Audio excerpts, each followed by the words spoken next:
there was 3 in each engine room on one watch. There was a senior motor machinist over me.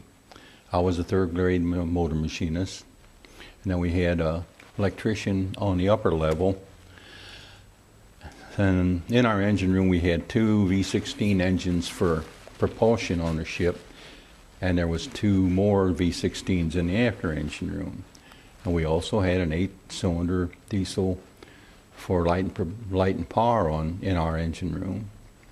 And it's funny now, but the 2 guys that I stood watch with, they had a tendency to get seasick very, very easily. So the electrician, he was the first one. He would sit on top and he'd put a bucket between his legs, and then if it got a little rougher, that bucket would get away from him, and there was about a lip like that on the upper deck. Hit that bucket, that would come down. My buddy see that, he was done. And so I was running that engine room by myself, and you had to take the compression and temperature of each cylinder on them 216 diesels every hour, plus the 8, and keep everything else going. And then they had what they call a hear. You couldn't hear yourself think, but you get in there and you're supposed to hold your ears shut and supposed to get your orders. And that always worried me that I would get something screwed up, because it was really hard to understand them down there. But we did all right. We stood watch, 2 4-hour watches a day, 4 hours on and 8 hours off. And sometimes you had GQ, then you would stay on regardless if it was 8 hours or 10 hours. And sometimes you got pretty hungry because it did last that long. They had these wolf packs out in the Atlantic, and those old German commanders were pretty sharp. They would sit in below the water, cut everything off, and then your convoys would come over, and then they would come up and they'd loosen some torpedoes. They wouldn't care what, they had to hit something, because the ships would zigzag. So many minutes in one direction and so many minutes in the opposite direction. And we were the flagship. We had what they call pivot control. We were out in front of them and supposed to pick these guys up. But if they're sitting, they got everything turned off. You don't pick anything up. But they sank quite a few ships like that. And then when they would get done, they would just do the same thing, shut everything off and just drop down. Well, we'd pick them up once in a while. There's a few of them sitting out in the Atlantic didn't make it. They fired what they call 13 depth charge patterns. And if you spot it, if they pick one up on sonar, it wasn't just one ship would shoot them 13 charges at them.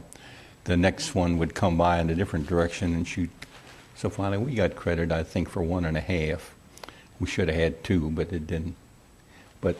And you never know how many other ones you heard or anything. But the idea is they left you alone after that for a little while. But that was pretty pretty good duty. I loved it. I never missed a meal. I never got sick a day in my life, and I loved it. But then trying to think what else would be interesting. Oh, our ship was in Brooklyn Navy Yard. We just got back from, I think, Europe. I don't remember all that. Anyway, I was in New York City on VE Day. And man, that was quite a celebration. And then after that, we went back out in the North Atlantic. And all the subs, there was about 5 German subs didn't surrender right away. But our squadron was in on capturing 2 of them. Now we didn't get to take them in, but one, I think it was the DE-113. I think they took the sub in to Boston. That they put a little crew on there and took over. And I don't know what the number of the other one was, but they took one in up, I think, the Hal Scotia. They're in Newfoundland. They, closest port to get them off. And then after that, the war was over. There was a gentleman came on our ship, and he, well, I can't say exactly what I ought to call him, but he was a pain. And us, we worked together. We had that ship in tip-top shape. Nothing would suit him. So I told my buddy, I says, it's time we get off of this thing. I says, what do you think? He says, well, I can eat the wrong stuff and get the hives. And I says, well, I think I can get off. I had what they call psoriasis. It didn't bother me. Had one spot on my leg. Pharmacist mate, okay. Transferred me off to we both got to go together. We went to Portsmouth Naval Hospital. That's New Hampshire. And we just stayed in there just till the ship pulled back out. So then I took a draft. That's what they called it. I took a draft from Boston then all the way to San Francisco, Golden Gate Bridge. What the heck they call that naval base out there? Anyway, I took a draft of 15 guys. I had to take care of the meal tickets and see that they got on the train and all that junk. And we got out there, then we caught a ship. It was broken down mess, but it was taking a bunch of guys from the Atlantic and putting them out in the Pacific. But they had, we had eats, but they had a major, what do they call that, high pressure steam line. The gasket blew, so they called my name and some of the other guys, and we didn't know what was up. We went up there, they wanted to know if we'd volunteer to help change that. And yeah, but the wrenches were about that big, and the nuts were about like that. And that gasket blew out, and we were just sitting ducks in the water, and there were still Jap subs running around. The war was actually over, but, oh, I forgot to tell you, I was in Boston when VJ Day was. That's what, but that's when from Boston is when we went out there. And, well, we were lucky. We finally got in Pearl Harbor, and I had enough points. I only needed one or two. At the time you needed points to get out. It depended what you did and how long you did it and stuff like that. And I just needed a couple points, so I got yanked off. Well, let me finish this other story. We changed that. We got the bolts out, and two of us would work at one on top, one on the bottom of the nut, and there was 8 of them around that. It was a pipe, about an 80-inch pipe. We got them out, got the new gasket in. Everybody says, how can you do that? Don't it stick? It's a gasket made out of like, asbestos, and I don't know if you know what greasy asbestos is. It's, you don't see it anymore, but they used to use a lot of it on water pumps and that around this part of the country. But you get it out and you just slip a new one in. Well, we'd work about 5 minutes and you had to get out of there, man. Every pore in your body was open. And that's the first time I ever heard that. We couldn't drink any water. They had 2 doctors there watching us, and all we could drink was grapefruit juice. Anything else, they said you'd get the cramps so bad you couldn't stand it. So I don't know how much grapefruit juice. We drank a lot of grapefruit juice. When we finally got it finished, I think instead of maybe 10 minutes, we were up there working maybe 2 minutes, and you had to get out of there. We just get so weak finally you couldn't hardly lift that darn wrench. But anyway, we got paid real good for that. We got a shower out of that deal and a real good meal, which was something big, rather than what everybody else was eating over there. So then I got to go with the admirals of the mine fleet while I was in Pearl. I got stationed down there then because I only had 2 points to get out, and I got in good spirits, or not good spirits, in good graces, I should say, with the captain. I had 7 or 8 guys working for me, and all we did was we took care of the Jeeps, 2 limousines, a bus, a couple carryalls. This was the admirals of the mine fleet in this place, and these guys would chauffeur them admirals around, and all the other ones, they would take the equipment out and we keep it in good shape. And I'd sit in my shack, assign them their jobs. One day here, this old 4-striper captain came in, and he opened the refrigerator up, and he took a beer out. And I said, "Sir," I says, "if you don't mind, I'd appreciate it if you wouldn't drink that beer in here yet." He says, "Well, why not?" I says, "Because that's a rule," I says, "I don't let anybody drink a beer until after 4. "Oh," he says, "that's your rule, that's the way we'll do it." And he put, boy, and then we got to be big buddies. He thought, "Oh boy, anybody talk up to a captain." But anyway, he took me places that I never knew existed on that island. And I got to go places that a lot of enlisted men didn't go. I was in one, he took me a officers club, me and one other enlisted man out of maybe 100 officers. And them officers all looked down on you, wondering what in the world you're doing in there. That captain said, "Don't you worry, you just order anything you want." That's the way we did it. But I had keys and that he got me passes for everything. And Norman Kampschroeder, a local boy that ran Nor's here in Washington, he was a butcher down there on Oia, they called it, where their mess hall and that was. You couldn't get no meat saw blades. Well, I had a place, I got in that place, I guess it was, 15, 20 acres of surplus, they called it. Most of it brand new stuff. And then these salvage companies would come out and bid, and they bought it for maybe a nickel on a dollar. Well, you couldn't take everything out of there, but if I saw something I wanted, I could put in a requisition and get it.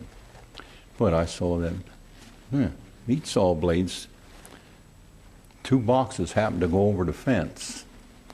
Accidentally, I don't know how we threw them that high, but they went over the fence. Went around, picked them up, brought them up to my buddy Norman Kampschroeder. He had his meat saw blades. Could he order them, couldn't get them. And here there was piles of them sitting there. But that just goes to show you, I enjoyed being in the Navy. He had a lot of rough times and he had a lot of good times. And I had to do it again, I would. I was supposed to be 2nd class. I got the book out the house. I passed the test and everything. Navy froze. 3rd class motor machinist instead of 2nd. It would only mean $12 a month raise at that time, but that was a lot of money. I don't know what else I can tell you. Oh, I'll tell you a deal that helped me with that captain. He wanted to take me along to Japan with him. He was going to be sent to Japan. I was a motor machinist. How he would do that, I don't know. He wanted to take me along with him to Japan, and he says, "I'll see that you get to be a chief petty officer." I said, wow, that's jumping up a few grades. I guess he could do it. But anyway, I says, no, I said, I really don't want to. I said, "Jim," I says, "I'd like to get home for Christmas, if at all possible." I said, "I haven't been there for 3 Christmases. And he says, "See what we can do." He says, "I'll guarantee you won't get to fly." He says, "All the officers and that are taking and that stuff." And he says, "A lot of civilians, even that are over in the islands and that, they get first track at that." He says, "I'll do the best I can do." Okay. He called me up. He says, "I got you on a ship for the 9th of December. He says, "Good luck." So I got on that ship. We pulled in California. Got discharged down in St. Louis at Lambert Naval Air Station at that time. I got off the train here in Washington at 7:30 Christmas Eve. Made it. And nobody, they didn't know I was coming. Excuse me. I almost hurt my mom. She was so happy to see me. But, well, it's been a long time ago. So, that's my naval experience. Anything else you need to know? Or didn't you even start yet? No, it's perfect that you remember so much. Let me see. What do you know? Of course,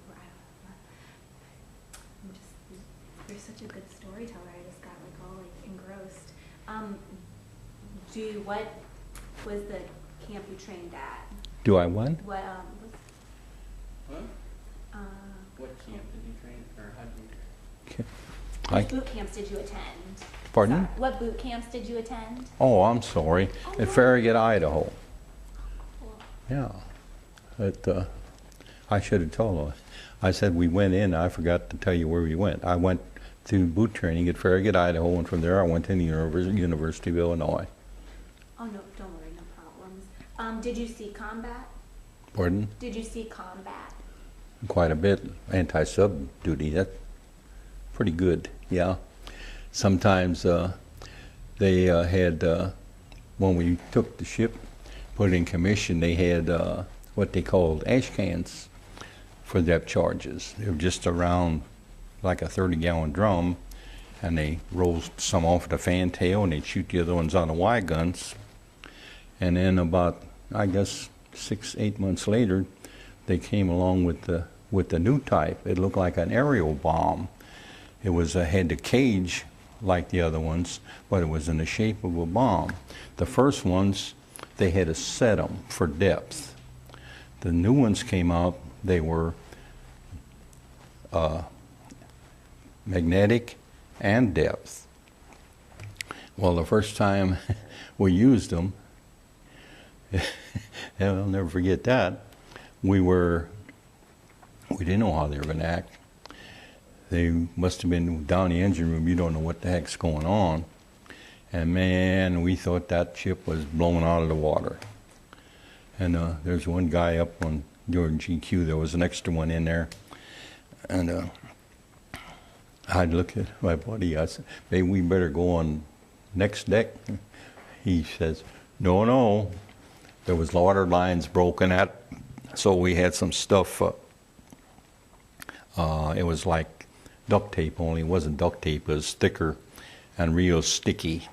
And you could take that and wrap that around an oil line or a water line, small ones, and stop the leaks. So we got that done. And then we found out after that that sub was maybe only 20, 30 foot under the water, which wasn't much below the bottom of our ship. And when them depth charges went off, we went up in the air. It just done a lot of minor damage, but nothing to it. But that was something. Nobody knew how they were going to act. That was the first time they ever hit anything. I mean, they knew it hit something. It was magnetic, and they were for depth. Usually they fall maybe 100, 200 feet. Didn't make any difference. So they knew something had to be pretty close on top of the water to set them off like that. But yeah, the guy up on top, he was laughing. He came over the phone and he knew what was going on. But we didn't know down below. We just little peons, you know. But if a sub would torpedo would ever hit one of them DEs, that they would be gone, just like a destroyer. They were just a little smaller than a destroyer. And that's everybody, they get the wrong idea about this stuff. They call the escorts and that and destroyers, but your idea is these small ships, they protect the big ships. In other words, if you got an aircraft carrier here, and you might have cruisers, battle wagons, you might have 10, 15 destroyers, their job is to protect them. And if it means they take a torpedo instead of them bigger ships, they do it. I mean, they can't dodge this torpedo and let it hit a cruiser. I mean, that's the way things are. Now, we didn't have orders like that with the cargo ships, but if there would have been any other kind of ships with us bigger, it would have been our job to protect them ships. That's the way it goes.